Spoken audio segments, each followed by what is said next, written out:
Give a rounding applause to VC for this very wonderful speech. This is my personal thank you very much. Thank you. Reverend Father Professor Christian Anyeke, you can see today I'm baptized. That will be my third name. Our guest lecturer, please permit me to stand on the existing protocol so that we can roll on. May I therefore invite our guest lecturer, Barrister Juliet Ibekaku. I will only request that I be allowed to give an abridged profile of this great daughter of Igbo land,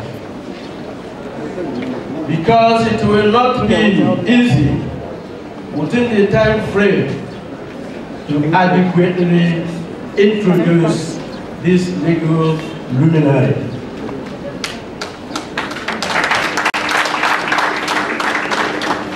With this permission, therefore, may I introduce our revered sister, Barrister Juliet Ibekaku Nwagwu, is the current special advisor to His Excellency President Muhammad Buhari on justice sector reform.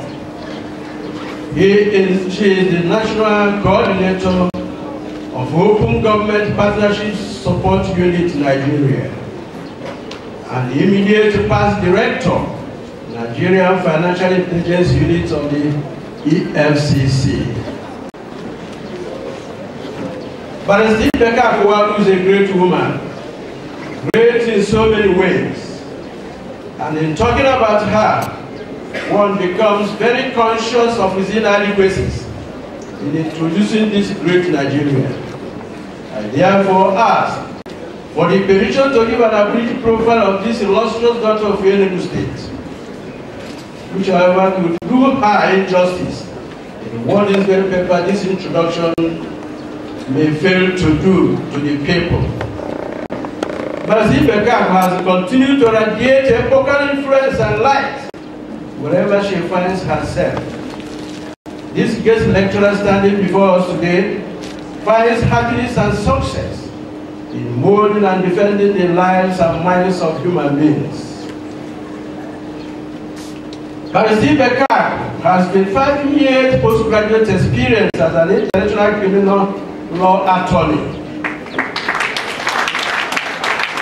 and development expert. She was called to the Nigerian bar as a barrister and solicitor in 1993.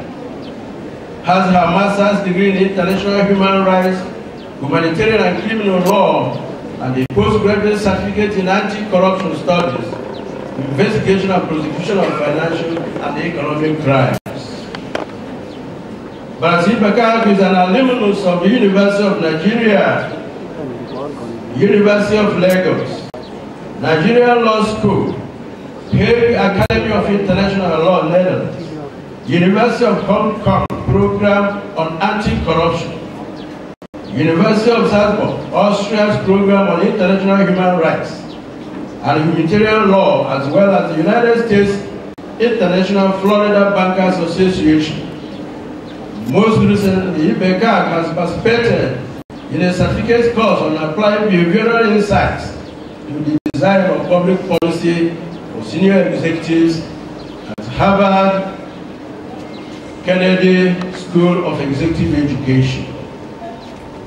Through her work on governance, she has made a significant contribution to the review of laws, regulations, and procedures to strengthen anti-corruption institutions and the measures in Nigeria and internationally. She has investigated several corruption cases and has won the second place in the International Egmont Group of Financial Intelligence Unit of EFCC. This award is the best case as at the time she was serving as director of Nigerian Financial Intelligence Unit of EFCC in 2012 to 2013. She was instrumental in the process and negotiation that led to the removal of Nigeria from the first non-cooperating country of the grey list in 2013. Her innovative work in ensuring that a credible financial intelligence unit that will strengthen anti-corruption in Nigeria through an effective legal framework has gained her much accolade in Nigeria and the world. Growing up, Barrister Ibekaku's dream was to become a lawyer. Not just an ordinary lawyer, but also a lawyer whose role would intersect the critical crossroad of justice and development. Determined to achieve this goal, Barrister Ibekaku, on graduation from law school, worked closely with women's rights organizations to achieve her dream. Her work with the Bar for Women's Rights and the Shelter Rights Initiative gave her the opportunity not only to bring justice closer to the ordinary Nigerians, it also gave her the opportunity to speak out for women and children's rights. She has provided a pro bono legal services to victims of rape and domestic violence. From 1999 to 2002, this giant lady here participated actively as a member of the Nigerian Civil Society delegation in the negotiation of the provisions of the gender-based violence in the Roman Statute during the establishment of the International Criminal Courts. She is an advocate for the strengthening of women's rights, human rights, and governance institutions in Nigeria. He is the founder of J.C. Ibekaku Hope Project and the Ibekaku Multi-Purpose Cooperative, where she supports leadership and entrepreneurial development for women and youths. At the international scene, she has served in many capacities and many places as a development expert. She served with the United States Agency for International Development 2000 to 2002. National Project Coordinator for United Nations Office on Drugs and Crime 2000 to 2004. Legal Advisor for International Governmental Action Group against money laundering and financing of terrorism in West Africa, Senegal, and the Commonwealth Secretariat, Governance and Institutional Development Division, London 2007 to 2010. The British Department for International Development for Justice for All Programs in Nigeria 2011 to 2012. Acting Director of the Nigerian Financial Intelligence Unit of EFCC from July 2012 to November 2013. She has been involved in various British DFID programs in Africa and until recently was an advisor on the development of an anti-corruption program for DFID in Nigeria and Ghana. She is also consulting for various law enforcement agencies in Nigeria on issues ranging from anti-bribery, anti-corruption, anti-money laundering, and financial terrorism, as well as financial intelligence. She also provides training on financial crime. Since 2016, ladies and gentlemen, Mrs. Ibekaku Nwagwu has led the implementation of various justice sector reform initiatives under the Honorable Attorney General of the Federation and Minister of Justice. These reform initiatives have led to the development of a strategic plan for the reform of the justice sector that calls across prosecution, law review, and drafting of new policies and legislation, human rights, asset recovery, and anti-corruption. Following her nomination as the National Coordinator for the Open Government Partnership in 2016, Mrs. Ibekaku Nwagwu led a multi-stakeholder group made up of government, civil society organizations, and private sector entities to develop and co-create the first Nigeria's action plan on open government. She not only set up the Secretariat for the Open Government in Nigeria, but also laid the foundation for civil society participation as equal partners in the governance of Nigeria. A round of applause, please.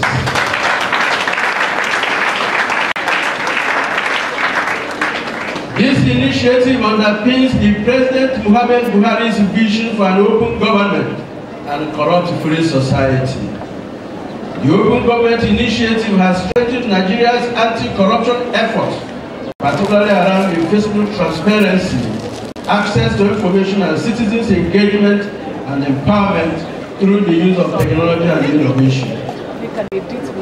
She has facilitated and spoken at several national and international conferences, including the European Union Anti-Money Laundering Conference on Financial Crime, United Kingdom, the Cambridge Symposium on Economic Crimes, UK, the Florida International Bankers Association Conference, Miami, USA, Association of Certified Anti-Money Laundering Specialists, the Bank of America Annual Seminar on Financial Crimes in Charlotte, North Carolina, International Business Machines, Financial Fraud Summit, North Carolina, USA, School of African and Oriental Studies, London, the International Anti-Corruption Conferences of the Transparency International, the Commonwealth Secretariat Program for Law Enforcement Officers, the Nigerian Police Seminar on Fraud Prevention, the Zero Coalition Against Corruption, Corruption Conference on Whistleblowing Measures in Nigeria, and the Conference on Global Terrorism, among others.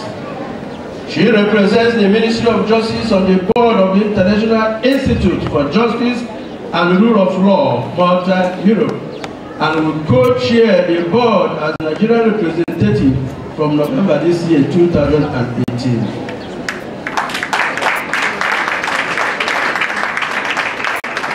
Because of some of these things we have mentioned, among many others, she received a number of awards, among them the following: Justice for All Program of the British Development of International Studies, Award of Outstanding Achievement and Contribution to the Promotion of Justice and Equality, Equity for All Women, MacArthur Foundation Fund for Leadership Development in 2003, was nominated by Center for Sociological Studies, Oxford University, United Kingdom, and the Open Society for Justice Initiative to participate in the Media Advocacy Training Program, July 2004. Received the United States Agency for International Development Superior Unit Citation, and also among many others.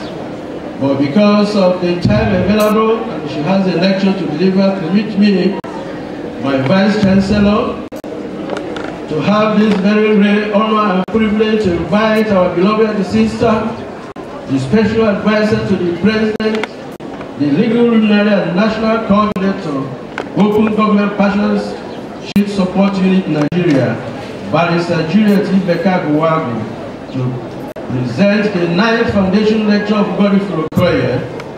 Let the hands clap as she mounts the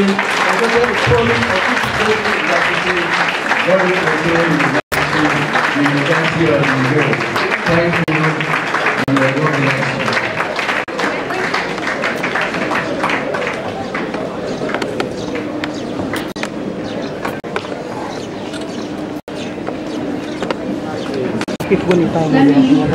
First of all, I must recognize the Vice Chancellor of Godfrey Okoye University, Most Reverend Professor Dr. Christian Aneke. I'm most grateful for the invitation to be here today, and I was a bit embarrassed with that introduction. Thank you very much. The pioneer chairman of the Board of Trustees of Godfrey Okoye University, Professor Joseph Chizzy, Board of Trustees, members of Godfrey Okoye University, members of the governing council, principal officers, deans and directors of programs, academic and administrative staff of Godfrey Okoye University and this group of institutions, students of the Institute of Ecumenical. Can you all clap for yourselves for being here? Students of Godfrey Okoye University, you are all recognized. The media, my brothers and sisters, ladies and gentlemen. Let me also recognize specially my own also lecturer, Professor. Professor Kerr was also my lecturer on international law. And one of the rare professors that you find globally, he actually ignited my interest in international law, I have to say. And so I went on to read international criminal law and human rights at advanced level. Today, I must say that when I was invited for this lecture, I struggled with the topic because Prof said, speak on the reform and legal and policy issues that you are aware of that is happening in the government. And in doing so, I had to choose a topic of my choice. And so I hope that you will like the topic and that you really come to understand what is happening in the country. I feel a bit concerned that I have to struggle because I don't think I like the fact that I have to be at the back. I have to back all of you. But you have to bear with me. So the topic of this lecture today is corruption as a national development challenge, 18 years of legal and policy initiatives by the federal government of Nigeria. This is the 2018 Foundation Day lecture of the Godfrey Okoye University, Thinkers Corner, MNA, Enugu State. As you all know, corruption, both in its high and low typologies, is an enduring problem in Africa. It is widely believed to constitute a major drag on the continent's progress and development. Concerns about corruption have intensified globally in recent years, leading to legal frameworks and policies on anti-corruption. Corruption affects all sectors of society adversely.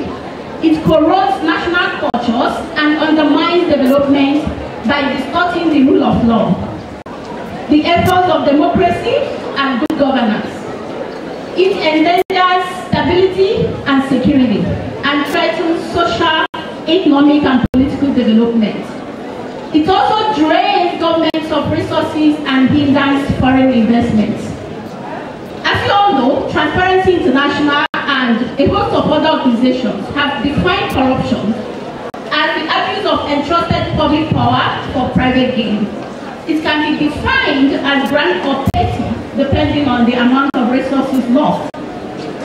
It was the realization of the effect of corruption on development that the former Secretary General of the United Nations, late Mr. Kofi Annan, worked assiduously with the international community to develop the United Nations Convention Against Corruption that was adopted in 2003.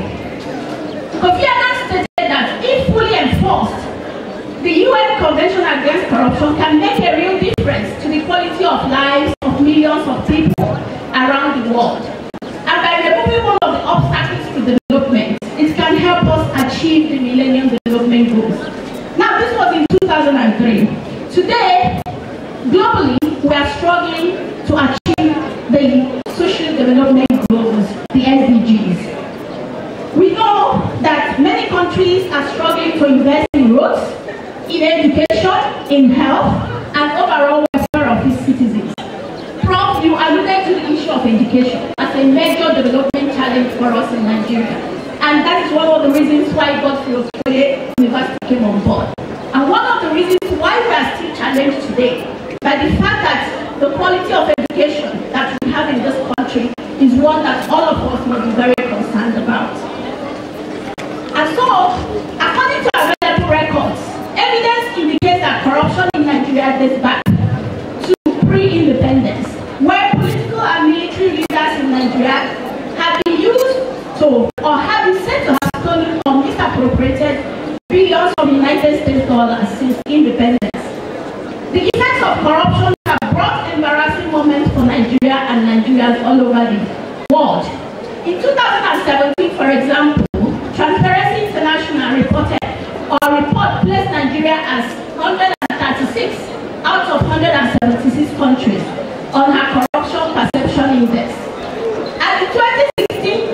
Anti-Corruption Summit in London, the ex-white Prime Minister of the United Kingdom, David Cameron, referred to Nigeria and Afghanistan as fantastically corrupt countries. Nonetheless, successive administrations since 1999 have made considerable efforts aimed at combating the menace of corruption. This paper examines the legal and policy framework by successive administrations in Nigeria to combat the effects of corruption and its implication on the democratic stability and economic development of Nigeria. The paper will also identify challenges posed by fighting corruption in Nigeria, and the paper will conclude by seeking to identify recommendations or ways in which sustainable economic development can be achieved as we try to battle this counter war. Some time ago, President Olusegun Obasanjo said, corruption is the greatest single bane of our society. And if you all recall, President Muhammadu Buhari once said, if we don't kill corruption, corruption will kill us. Corruption in all its ramifications is severe and has permeated Nigerian society. The prevalence and preponderance of corruption activities dates back to the early independence. I mean, we can all remember the introduction of MAMSA, Mobilization for Self-Reliance, Social Justice and Economic Recovery, as well as the National Orientation Agency in the past, the war against indiscipline, and corruption, and all efforts to combat corruption by the military government. While corruption in one form or another is a nation problem, it has incidents in different times and at different places, with varying degrees of damaging consequences. Like most developing countries, economic growth and development has been stifled in Nigeria by a number of factors, including poverty, insecurity, insurgency, climate change, capital flight, inflation, currency devaluation, lack of access to quality education, as well as lack of economic opportunities and unemployment amongst young people. And most prominently, this is caused by corruption within the political arena. It is widely argued that political corruption is the bane of all the development problems we have in Nigeria. Thus, without missing words, the phenomenon has ravaged the country and destroyed most of what is held as cherished national values today. Unfortunately, the political class, saddled with the responsibility of directing the affairs of this country, has been major culprits in perpetrating this act. Nigerians have often hoped that soldiers who come from a more structured and regimented background compared to their civilian counterparts would be apt to free the nation from the stranglehold of corruption and impose a much-needed professionalism in the country's civil service. However, this turned out to be a major pipe dream. Instead, the military, unfettered by the rule of law and governed down by the lure of personal gain, became a vanguard of unbridled self-aggrandizement and frenetic lobbying. This explains the continued existence of an increasingly predatory and self-interested ruling class. This is further illustrated by reports, and these are global reports, that estimate that the embezzlement of public funds and corruption proceeds of the former General Abacha amounted to $4 billion United States dollars. Now, what are the anti-corruption efforts in Nigeria from 1999 to 2018? The restoration of democratic rule in 1999 brought hopes of accelerated socio-economic development for Nigeria. However, corruption has become a major obstacle without quest. It is to be noted that more efforts on anti-corruption garnered strength in the advent of democracy in Nigeria from 1999 to 2018. After the First Republic, and mostly during the democratic era, Nigeria has criminalized corruption in all its ramifications. Since Nigeria started its war against corruption, a host of anti-corruption legislation has been conceived towards good governance, supported by the enactment and judicial judicial validation of accountability and transparency, augmented by anti-corruption legislation. The Constitution provides in Section 55 that the state shall abolish all corrupt practices and abuse of power. It is generally acknowledged that constitutional democracy is the basis for good governance, as good governance is the antidote for corruption. The Constitution provides for a code of conduct for public officers and makes it a political objective for the state to abolish all forms of corruption or corrupt practices and abuse of power. The Supreme Court has enforced the provisions of Section 55 in a number of cases.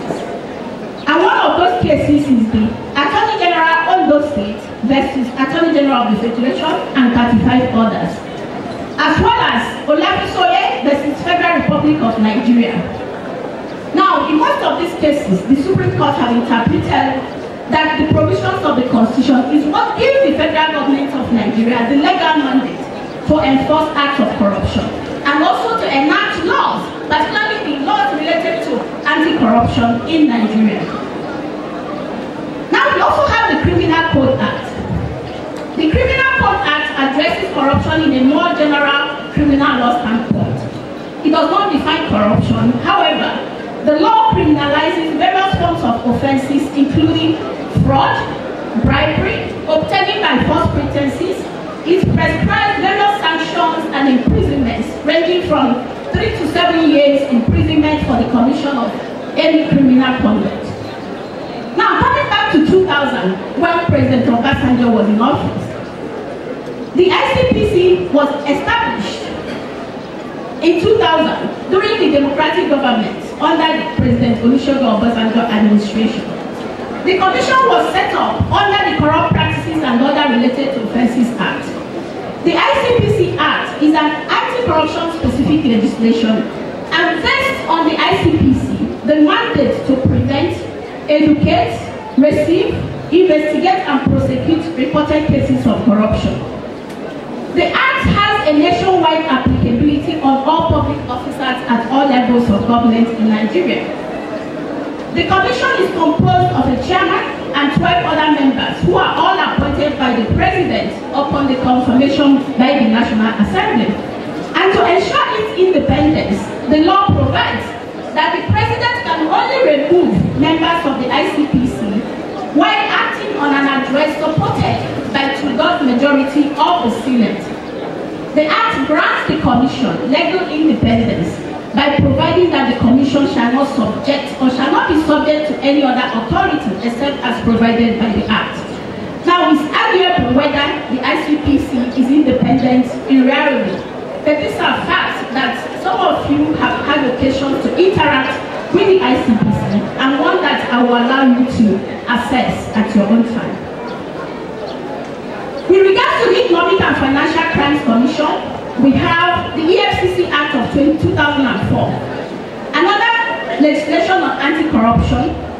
The Act broadly defines corruption outside the purview of bribery and expands the definition of corruption to include financial crime, advance fee fraud, as well as economic crimes. Economic crimes that affect the development of Nigeria.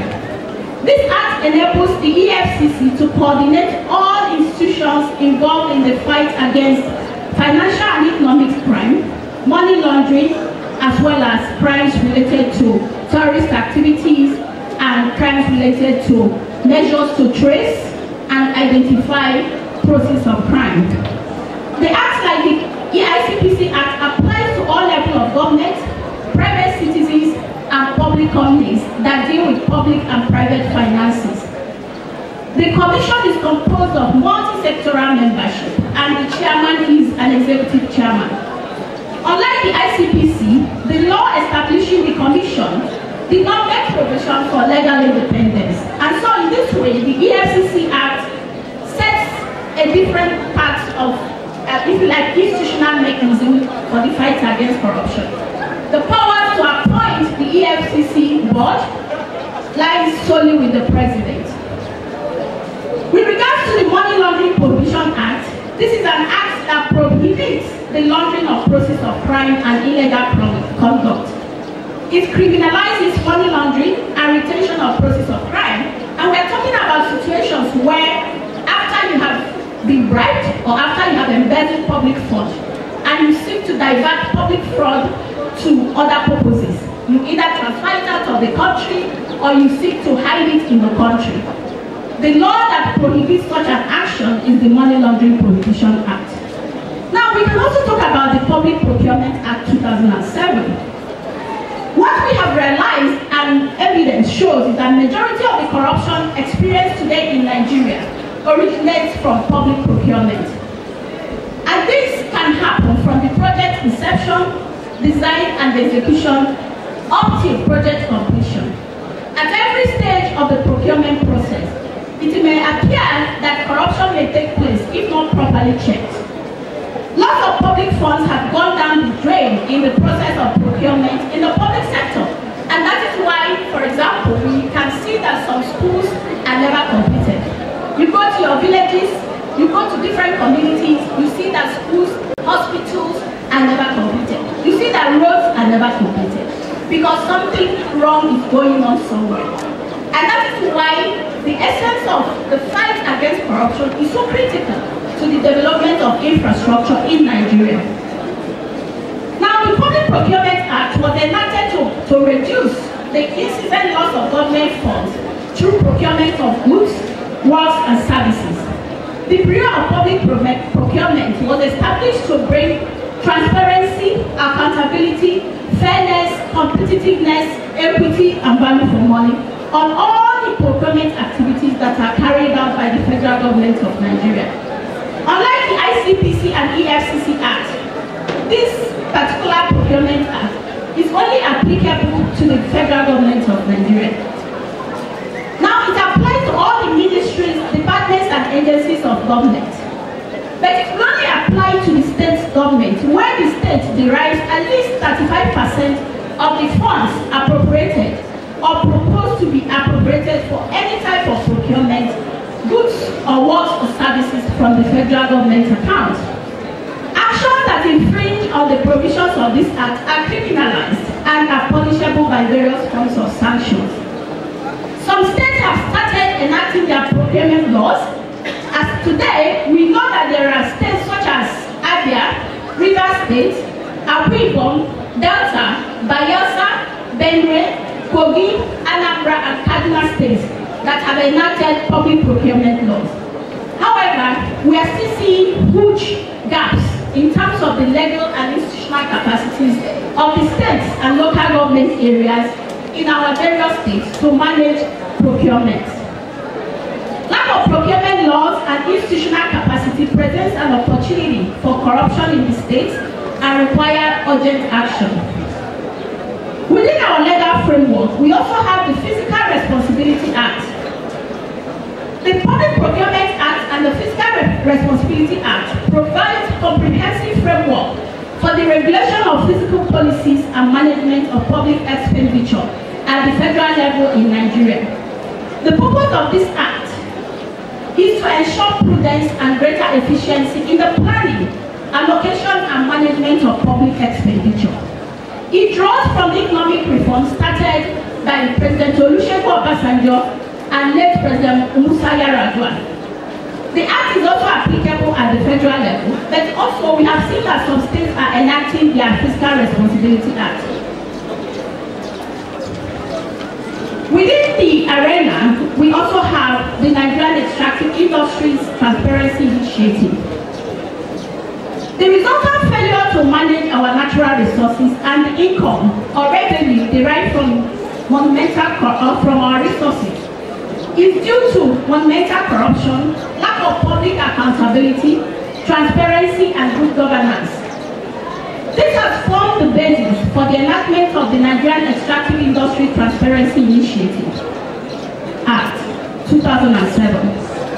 The objective of this act is to ensure due process and transparency in the payments made by all extractive industry companies to the federal government and statutory recipients, to monitor and ensure acceptability in the revenue receipts of the federal government from extractive industry companies, to eliminate all forms of corruption in the determination, payment, receipts, and posting of revenue accruing to the federal government from the extractive industry.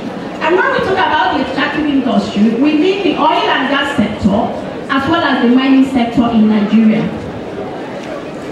Following closely with the 90 law, we call it the 90 law, we have the Freedom of Information Act that was passed in 2011. The Freedom of Information Act marks a turning point in the fight against corruption in Nigeria. It provides for the right of any person to access or request information or records under the Act, whether such information is in writing or not, from public institutions. It has made public records and information more available and accessible to the citizens. The enactment has enhanced the citizens' participation in governance and has actually led to the withdrawal of the Secrecy Act, the Public Secrecy Act. The enactment of the Freedom of Information Act has equally given Nigerians a more robust privilege to participate in the governance of the country. However, the Act is still being tested in the Nigerian courts, and we have seen quite a number of cases that have come before the Federal High Court in terms of the interpretation as to whether Nigerian citizens can access information, particularly when you know that the oil and gas sector is very opaque. Most Nigerians want to know how much we're earning from the oil sector. That we have often found this very difficult. However, with the commitment of many civil society organizations, so much information has become available for Nigerian citizens, and you have to follow the provisions of the Act to understand how to get information from the public institutions. Next in line is the Administration of Criminal Justice Act 2015. The Administration of Criminal Justice Act 2015 limits the use of appeals in criminal trials. What this means is that we have succeeded with the Administration of Criminal Justice Act to reduce the time required for trial of criminal cases.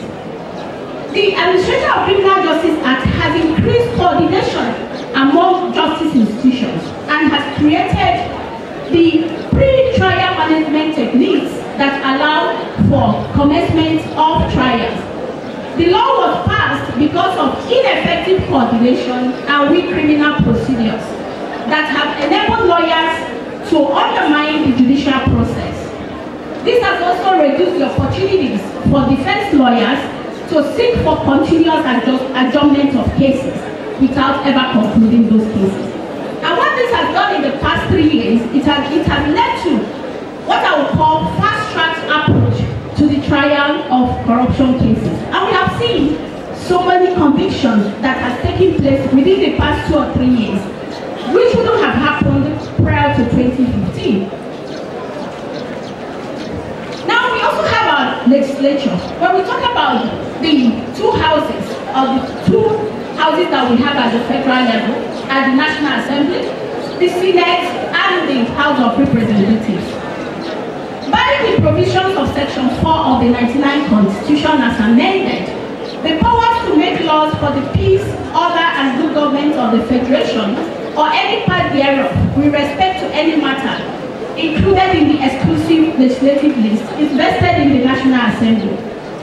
The legislation both at the state and federal levels are endowed by the Constitution to investigate corrupt practices in the disbursement and administration of appropriated funds. The legislative powers of the National Assembly extends to post-appropriation control through the device of auditing of public accounts by the Auditor General and the conduct of investigation into the expenditure patterns of the government. In recent times, the federal legislature has started its oversight functions by probing public officials for corruption and other financial misappropriation. However, these have been bedeviled with cases and allegations of corruption against the same members of the legislative houses. At the international level, Nigeria has signed on to the United Nations Convention Against Corruption. And I have to say that most of our anti-corruption laws, we borrowed from the provisions of the United Nations Convention Against Corruption. The UN Convention Against Against Corruption came into force on 14 December 2004. It is an international legislation for combating corruption globally. And Nigeria became a signatory of this convention in December 2003 and ratified it on 14 December 2004. The UN Convention Against Corruption is an international instrument that serves as a benchmark and guideline to other countries on anti-corruption. It is measured on the 5 pillars framework of anti-corruption, namely the preventive measures, criminalization of corrupt practices and conduct, enforcement actions against corruption, international cooperation and asset recovery, as well as technical assistance and information exchange. Nigeria has benefited from the UNCAC process, especially in the area of asset recovery and international cooperation. In the past 4 years, we have been working closely with different countries using the UN Convention Against Corruption to recover stolen assets from different parts of the world. And this is why it's so important for Nigeria that we do not just fight corruption at the local level or at the national level. We have to work with international partners across the world, with different countries where we believe that Nigerian assets are located in order to recover those assets. We have seen cases where more than $321 million was recovered from Switzerland, and this happened just about 2 years ago. And these are assets that we became aware of since 1999. Unfortunately, we could not recover until last year. And this just shows you how difficult often it is to fight corruption, whether we talk about the Nigerian situation or we talk about the global situation. No matter how you look at it, once the money is taken out or once the assets are taken out, it becomes very difficult to recover. And that's why a strong international regime is very critical for the fight against corruption. We also have conventions within the African Union on prevention and combating of corruption. And this anti-corruption framework from the African Union was signed and ratified in September 2006 by Nigeria. It is a convention by African states aimed at developing mechanisms required to prevent, detect, punish, and eradicate corruption and related offenses in the public and private sector. The convention defines the scope of application of the convention on acts of corruption and related offenses. Within the ECOWAS Union or the Economic Community of West African States, Nigeria is also working with our colleagues or country partners to adopt objectives of strengthening effective mechanisms to prevent, suppress, and eradicate corruption in each of our state parties through cooperation between the state parties. The protocol on the fight against corruption obliges state parties to adopt the necessary legislative measures to criminalize active and passive bribery in the public and private sector. Now, within this arena, I have to say that the government of Nigeria have also developed different policies aimed at dealing or tackling transparency and accountability efforts in Nigeria. We have, for example, the Government Integrated Financial and Management Information System.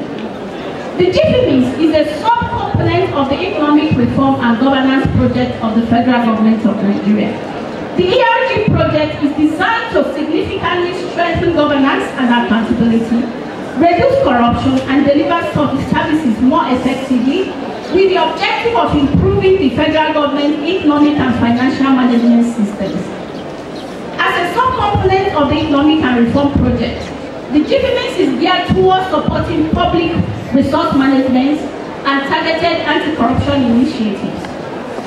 The federal government has also established the Integrated Personnel Payroll and Information System, which is called the IPIS. And this is the federal government's policy solution for tackling the fraud of ghost workers that permeated the public service of Nigeria from the federal, state, down to the local government level. The scourge of ghost workers is a form of corruption that the government has worked assiduously to ensure that we reduce the number of ghost workers. And we are aware that in the past 3 years, Nigerian government has saved close to 200 billion by using IPs alone. Nigeria has also developed the National Anti-Corruption Policy or National Anti-Corruption Strategic Framework. This strategic framework will run from 2017 to 2020.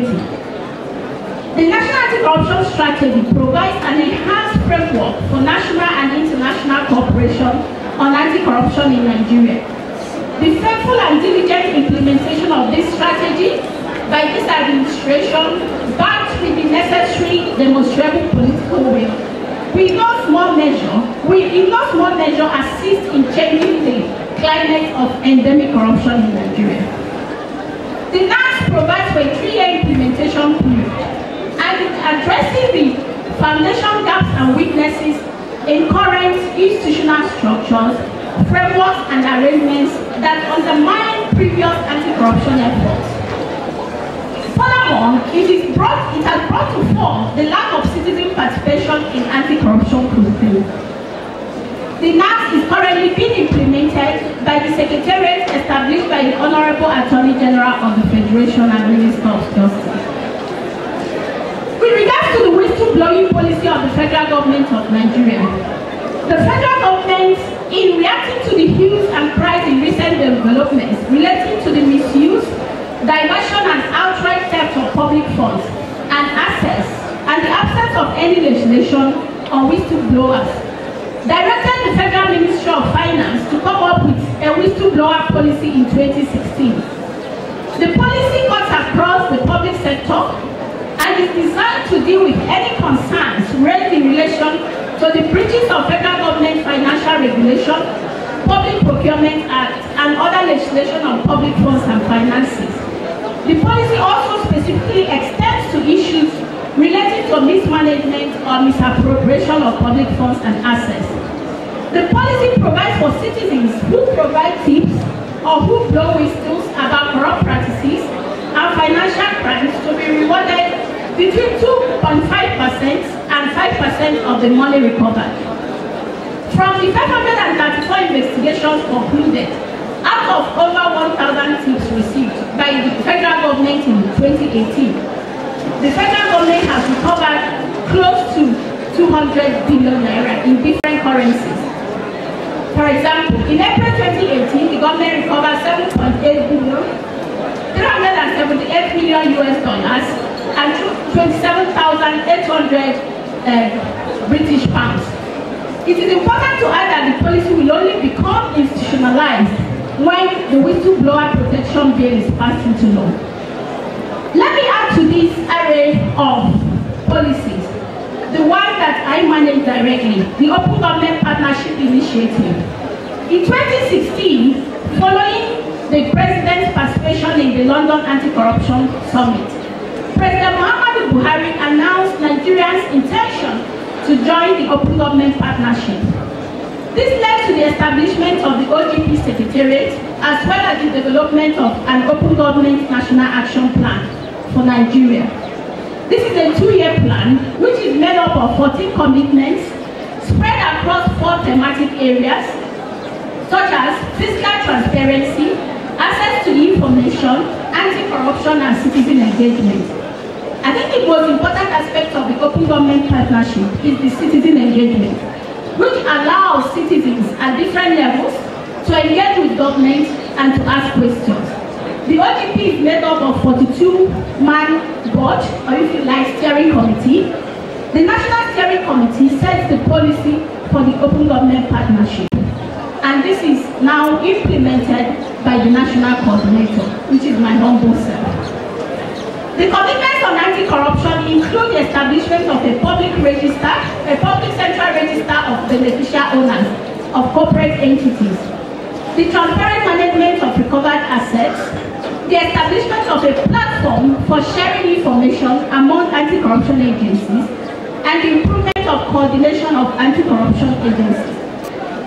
The Open Government Partnership is a platform for the sustainable implementation of Nigeria's commitment to combat corruption.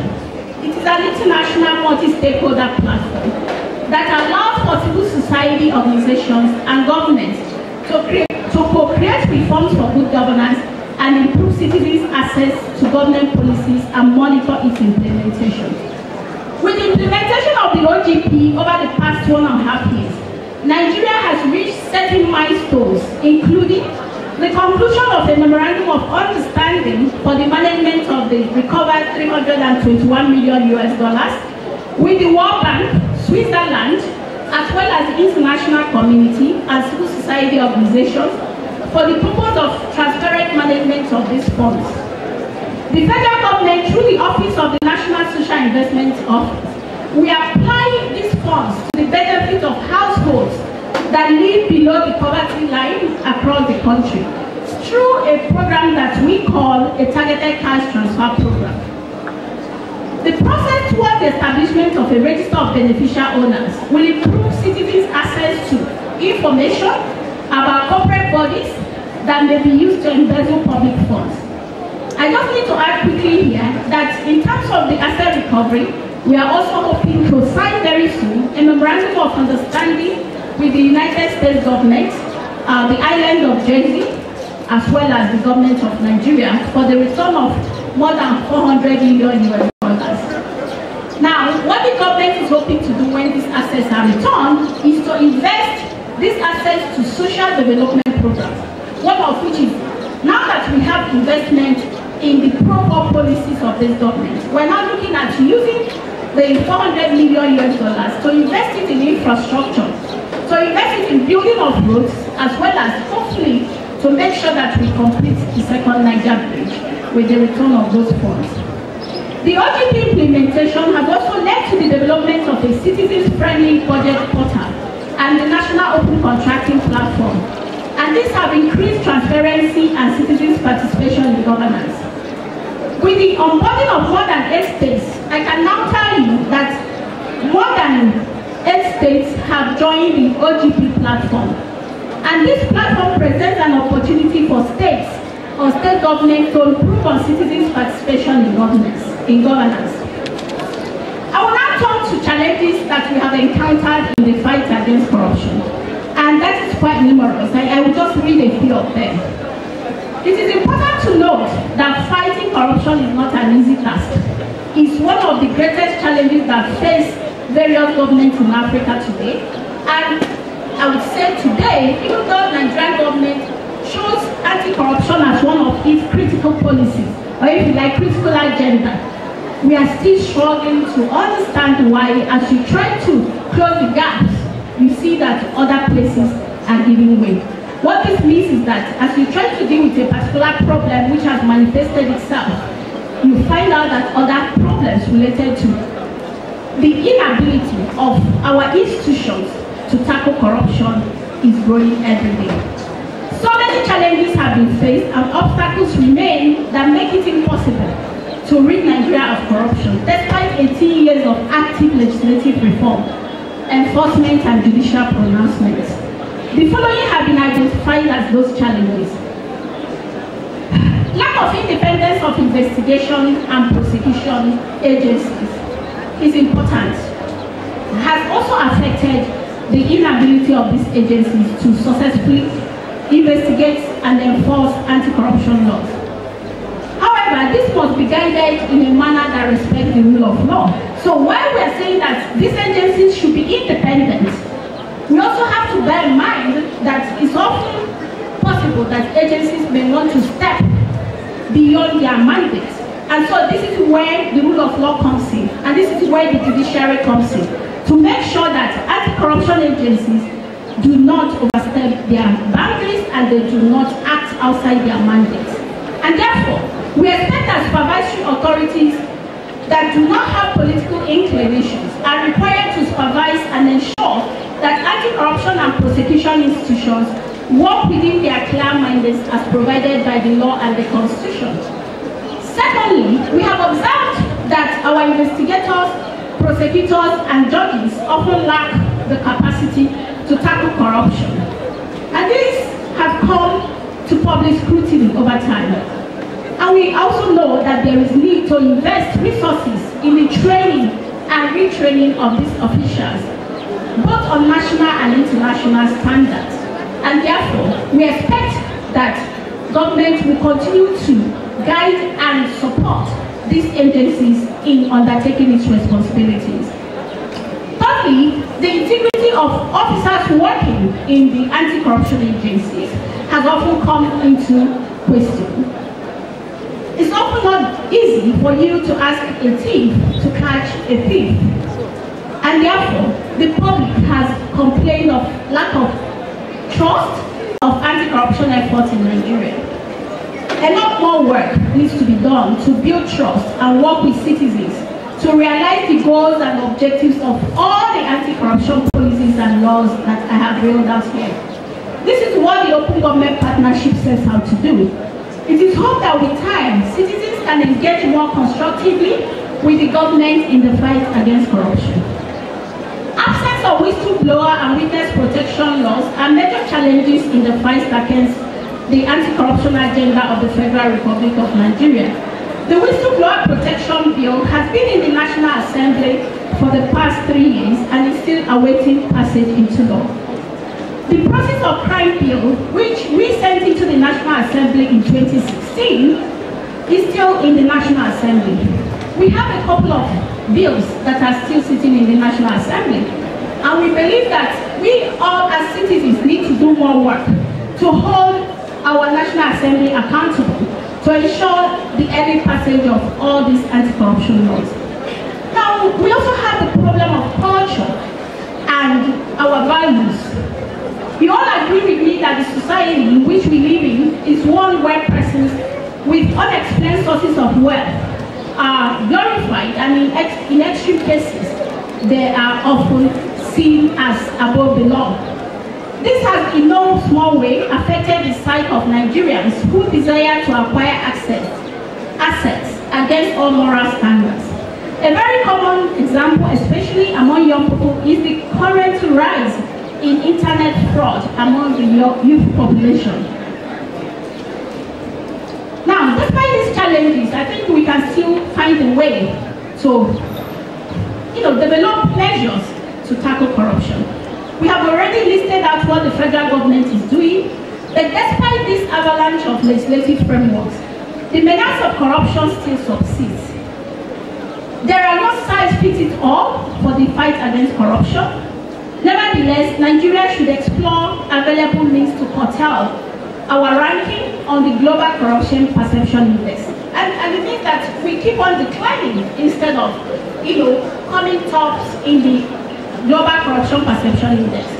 2017 record was not good at all, and we are hoping that the 2018 report will not be as bad as the 2017. We hope that 2019 will be better, and that globally Nigeria will be seen to be doing something better. I would therefore recommend the following as the policy and legislative agenda to be considered by the federal government of Nigeria, as well as the public, as well as the civil society organizations, as well as the students. You all have a role to play. And we expect that the government will work closely with civil society organizations, organized private sector, trade and labor unions, youth groups, faith-based groups, and the media. Their roles are to continue to advocate for strong political participation and continuity of public sector reforms through our various fields of endeavors. Secondly, the need for capacity building and sensitization on policy reforms cannot be overemphasized. Both government and citizen-led groups are to seek out creative ways to build our capacities on the subject matter. It is often said that no nation can grow more than its universities. We expect that Nigerian universities such as Godfrey Okoye University should join hands in developing training programs and research findings on how to tackle corruption in Nigeria.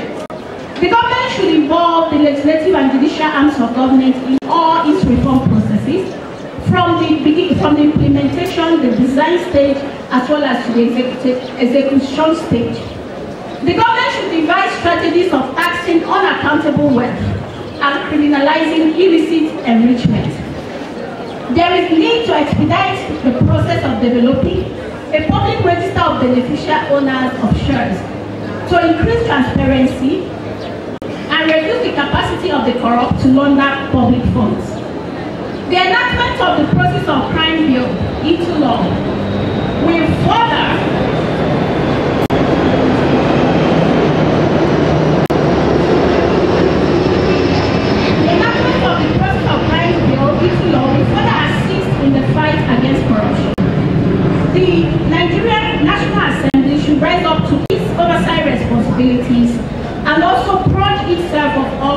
tendencies. The enforcement of the directives on the designation of special courts and practice direction to fast-track the trial of cases on corruption is something that the judicial authorities must take serious. There is need to allow anti-corruption institutions to enjoy the autonomy and independence are required in carrying out their functions, while putting in place adequate monitoring measures to avoid the breach of law or rule of law. There is need to build a culture of honesty and establish a tradition of selflessness and patriotism in public service. The Nigerian public servants should embrace the culture of openness and transparency in the management of public resources. This will reduce conflict and build trust in government at all levels. In conclusion, ladies and gentlemen, eradication of corruption has been a major preoccupation of successive administration in Nigeria since independence. Despite this, it appears that corruption continues to increase both in volume and sophistication. Without effective systems of checks and balances that can tame the presumptive power of the government, African states and indeed Nigeria will remain vulnerable not only to corruption and abuse of public office, but also to the reversal of democratic principles and values. There must be a complete change of attitude on the part of Nigerian political leadership class, because no matter how perfect or excellent the constitution or other instruments for ensuring accountability and checking corruption in the country may be, all will come to nothing unless the political leadership class allows the political will to abide by and enforce them. Finally, in the words of Leo Tolstoy, since corrupt people unite among themselves to constitute a force, then honest people must do the same. The citizens must embrace up to be part of this process. This is so because the world will not be destroyed by those who do evil, but by those who watch them without doing anything. Ladies and gentlemen, this is the end of my lecture today.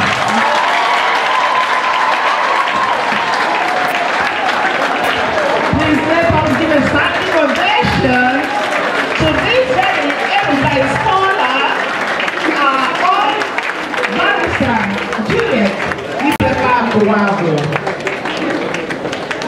She has held her top both internationally and within this country. We want more like her to be able to rid this country of corruption, which is her topic for this day. And we hope that our law girls in the law faculty, Dean, Faculty of Law, are you paying attention? I am hoping that we'll produce people like her to carry out from where she stopped. Thank you, Barrister Ibekaku. Thank you so very much. May I now invite Professor Joseph Chidolem, the Emeritus Chairman, Board of Trustees, Godfrey Okoye University, to give for closing remarks. Sir.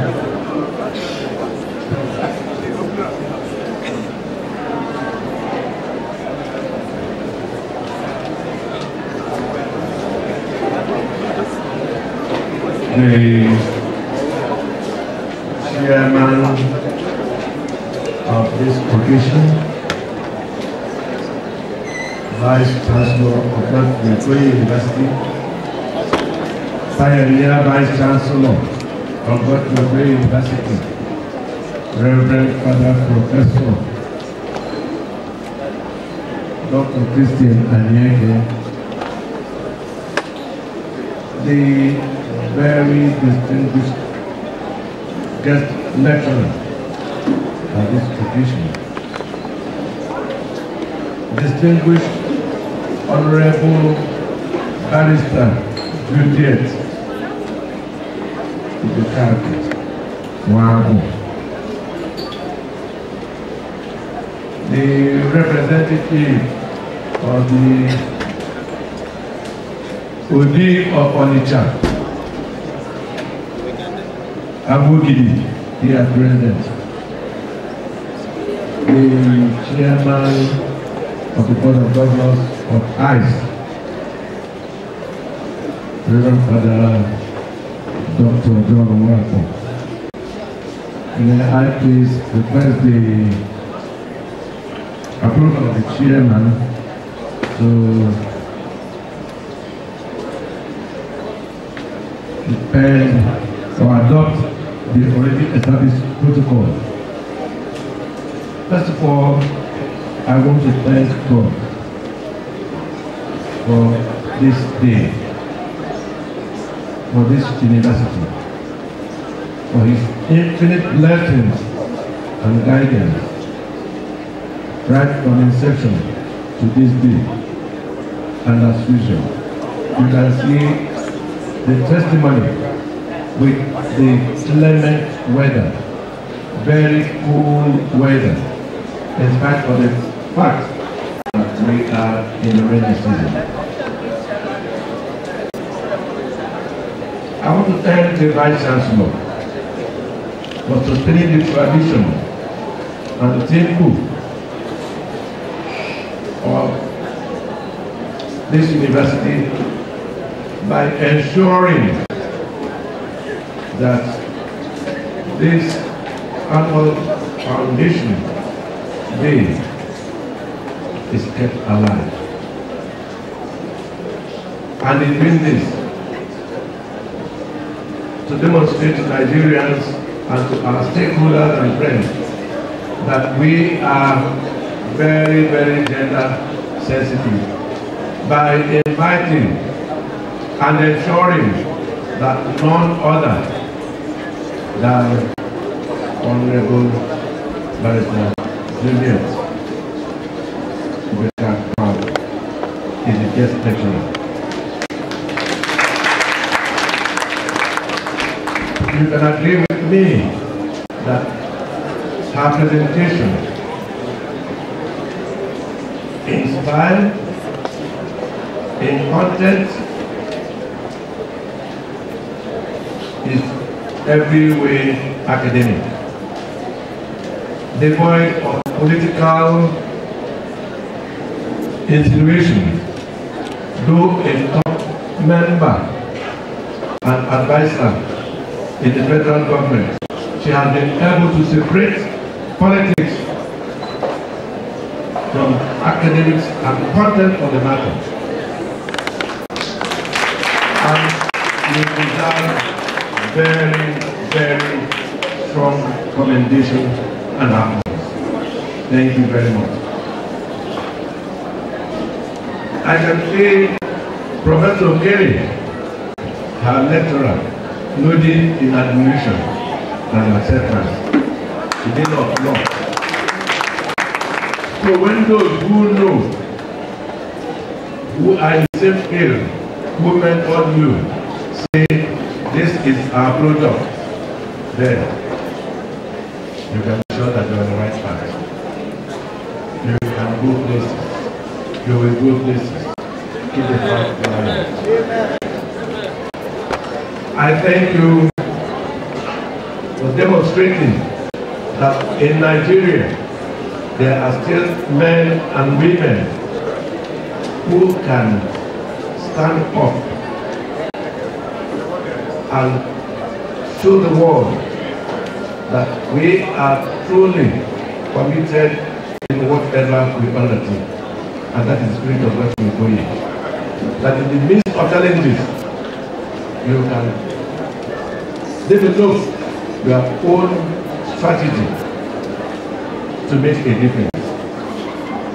And that difference you have made in your presentation. Thank you again.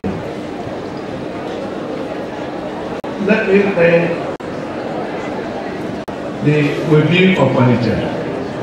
I'm certain that whatever made Abobi did not be here must be very, very important. But we are encouraged by the caliber of the dedication representing him. Very distinguished Nigerians and Ecuadorians in their own right. And they have sat here patiently and listening to everything. Please convey our immense gratitude to Abuja.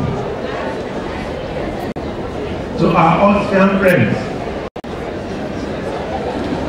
thank you for all you continue to do.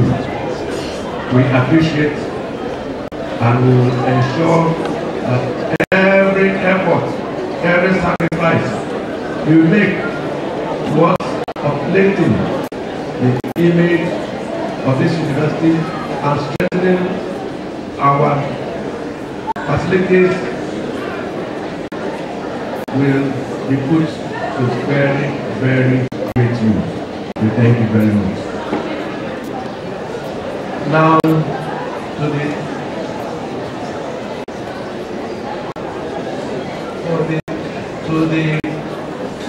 how do I put it? To the founding fathers of this university.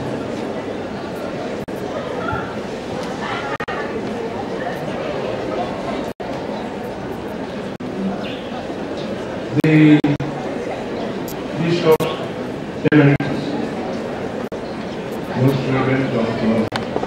Anthony, who had no problem whatsoever in identifying someone who will drive this process to a logical conclusion in the present of Father Anyeke, the Vice Chancellor. And you have not disappointed him, and you have continued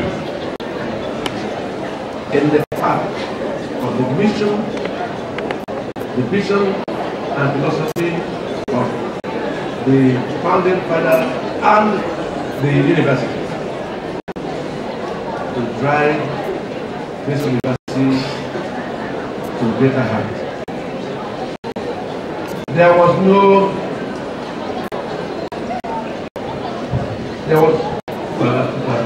at inception, we are not in doubt of the challenges ahead, because this university had been established in a location where there are at least 8 other higher institutions, 5 of which are universities, federal, state. But what was clear in the mind of the founding fathers, that we can make a difference, and that difference is in the approach, in the methodology, in the context of starting, in the context of institutional curriculum, in the choice and selection of staff, right from the board of trustees, the council, the principal officers, the staff, and even in the rigorous selection of students of this university. It ensures that a solid foundation is made for sustained academic and studies excellence. You can see that playing out every day. What we can assure the Vice Chancellor is that we remain committed. I now speak on behalf of this. I play the rules now as a founding father, as a member of the founding board of trustees, as a member of the candidates of Enugu, as a professor of the university, and as a member of the congregation that gathered here, of our sustained support in this very, very tasking work to ensure we provide quality education for our youth, employment for society, knowledge for our people, and a strong interaction between the university and the community through our town top-down concept. Finally, I will thank all of you here, distinguished and very wonderful students, for your attention, for your interest. It's unusual, but that is the spirit of God to agree. Nobody who came in at the beginning has left this place. But you could hear the guest speaker from the beginning to the end. It's unusual. And for the students, no walking around. Everybody is fine. It shows that we can get it right. And we are happy. I pray that the Almighty God, in His infinite mercy, will continue to bless all of you in your endeavors. And pray that you will, in your usual magnanimity, continue to support us in our efforts to ensure that Christ University meets the expectations of the founding fathers, man and God, through Christ our Lord.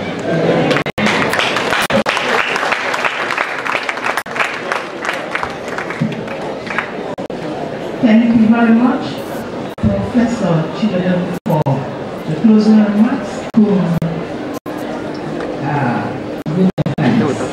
Thank you so much.